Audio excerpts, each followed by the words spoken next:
Bem-vindos ao nosso podcast diário. Sua audiência é nossa maior motivação. Maria, sob os convites de Jesus, nos leva a que reflitamos sobre algo que muitas vezes é possível que se ouça por aí, dizendo que o Espiritismo é fundamentalista. Nós vamos refletir que a doutrina espírita está alicerçada nos princípios básicos codificados pelo professor Rivail, Allan Kardec. E quem se diz espírita aceita e busca viver da melhor forma possível contido nas obras básicas, cuidando para que não haja acréscimos, enxertias, distorções.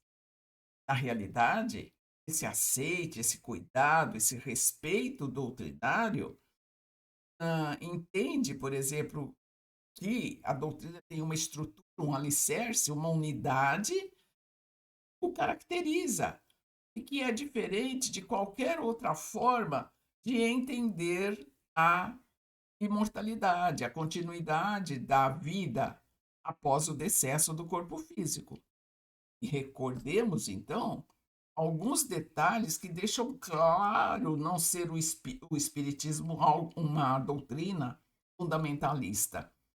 Vejamos o que está grafado em O Espiritismo, na Gênese e na Revista Espírita de julho 865. Primeiro, se um dia a ciência provar que o espiritismo está errado, devemos ficar com a ciência.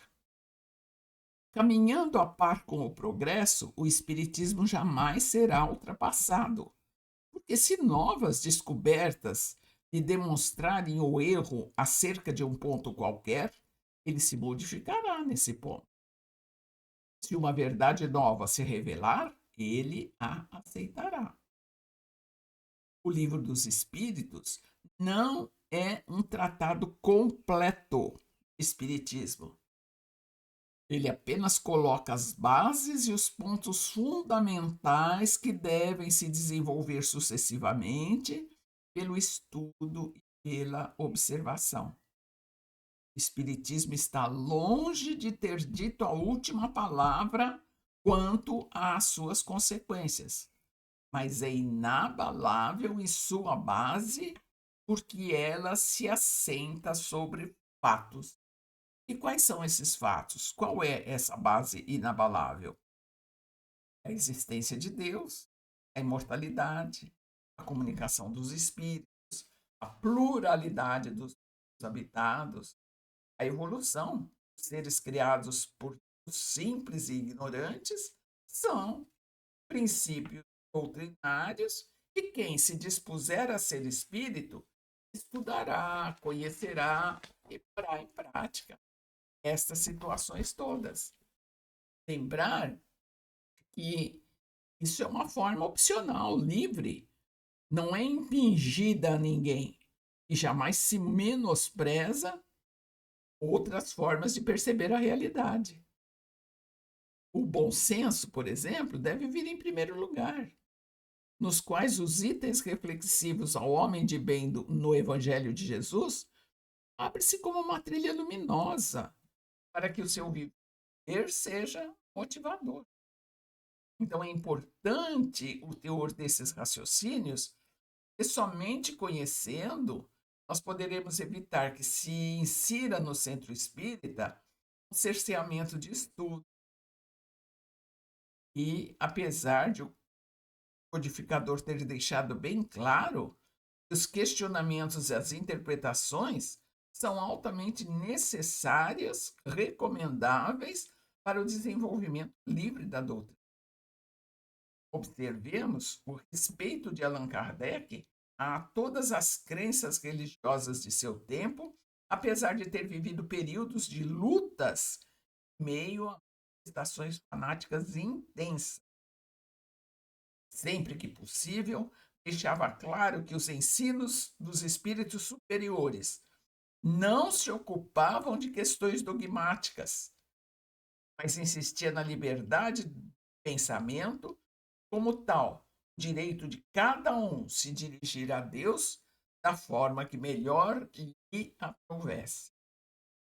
Assim, quando as religiões reconhecerem que adoram o mesmo Deus sob diferentes nomes, lhes concedem os mesmos atributos de soberania, bondade, justiça, que não há diferença senão na forma de adoração, é possível que surja o diálogo interreligioso, superando o exclusivo.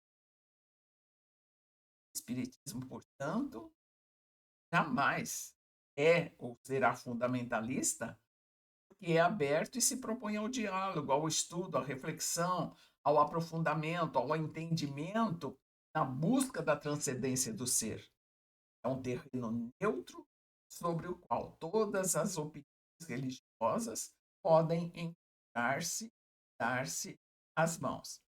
Então, nesse sentido, o espírita deve se debruçar sobre as obras básicas e subsidiárias, procurando tirar delas uma maneira racional de analisar que o pensamento apresenta, que surge de novo, que deve, o que pode, que é esclarecedor ou não, adequado à realidade vigente. Nós ficamos por aqui. Até o nosso próximo episódio. Que Maria, Mãe querida, nos abençoe e guarde a todos.